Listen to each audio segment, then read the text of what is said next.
Hi hello welcome to సునీతక్క vlogs. ఈరోజు వచ్చేసి మన స్పెషల్ ఏంటంటే మక్క గారెలు. తెలంగాణ స్పెషల్ ఇది. మక్క గారెలు చాలా చాలా బాగుంటాయి. ఇప్పుడు సీజన్ కదా, ఇప్పుడు తీసుకొని ఇప్పుడే నేను నైట్ ఒలిచి పెట్టుకున్నాను అనమాట. టైం సెట్ కాదనేసి అసలు చేద్దామంటే పొద్దున్న నుంచి టైం సెట్ కాలేదు. మనకు ఫుల్ పండగ అడావిడి ఉంది కదా, అదే సరిపోయింది. నా ఫేస్ చూడండి, పని చేసి చేసి ముఖం అంతా పీక్కపోయింది. అయినా వీడియో చేయడానికని వచ్చిన. ప్లీజ్ ప్లీజ్ ప్రతి ఒక్కరూ నా వీడియోని లైక్ చేయండి. లైక్ చేస్తలేరు ఎవ్వరు, ప్లీజ్ లైక్ చేయండి. ప్లీజ్ ప్లీజ్ లైక్ చేస్తారని కోరుకుంటున్నా. సరే వీడియోలోకి వెళ్ళిపోదామా. మక్క గారెలు ఎట్లా చేద్దామో చూద్దాము. ఇది నా స్టైల్లో చూద్దాం రండి. ఇవి మొక్కజొన్నయి, ఇంకా మంచిగా ఒలిచి పెట్టుకున్నాం కదా, ఇవి తీసి మిక్సీ పట్టేసేసుకుందాము. మంచిగా మెత్తగానే వేసేసుకోవాలి, లేత ఉన్నాయి కదా మంచిగా అవుతాయి. నేను ఇవి మక్క బుట్టలు అనేది మంచిగా ఒలిచి నైటే పెట్టుకున్నా. తర్వాత మిక్సీలో పట్టిన తర్వాత ఇట్లా వచ్చింది పేస్ట్. ఈ కన్సిస్టెంట్లో రావాలి. ఇప్పుడు మనము దీనికి సంబంధించినవి అన్నీ వేసుకుందాము. ఆనియన్స్ వేసేద్దాము, పచ్చిమిర్చి, కొత్తిమీర, కరివేపాకు, పుదీనా, కొద్దిగా కారం వేసేసుకుందాము. అట్లనే కొంచెం సాల్ట్ వేసేసుకుందాము. సాల్ట్ కూడా తగినంత వేసుకోండి, కారం తగినంత వేసుకోండి.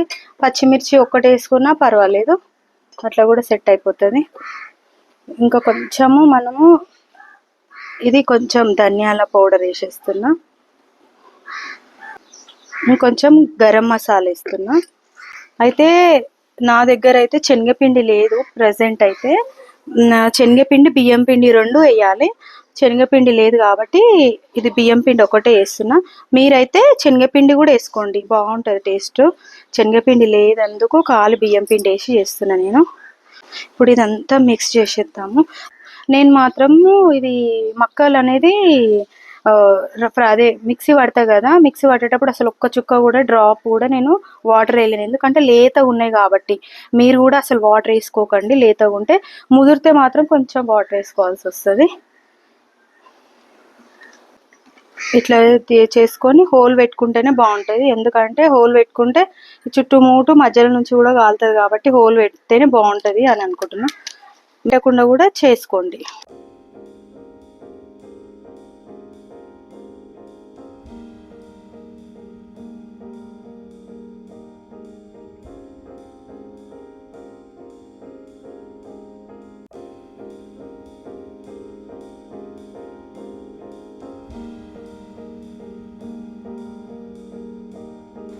మంచి గాలాలి. చిన్నగా పెట్టుకోకండి, పెద్దగా పెట్టుకోకండి, మీడియంలో పెట్టుకోండి స్టవ్ని. ఎందుకంటే అది మక్క కదా, తొందరగా వేగవన్నమాట, టైం పడుతుంది, టైం తీసుకుంటాయి. మామూలుగా మీడియంలోనే పెట్టి వేగించాలి. చూద్దాం. అయిపోయినాయి. ఫైనల్గా ఈ కలర్ గోల్డెన్ కలర్ వచ్చేంత వరకు, గోల్డెన్ కొంచెం బ్రౌన్గానే రావాలి, ఆ కలర్ వచ్చేంత వరకు వేగాలన్నమాట. మనకు గోల్డ్ కలర్ వచ్చినా కానీ మక్క గారెలు కదా తొందరగా ఉడకాయి లోపల, అందుకే కొంచెం లైట్గా బ్రౌన్ వచ్చేంత వరకు ఉంచుకోండి. ఇక ఈ కలర్ రావాలి చూడండి. ఇది మన మక్క గారెలు.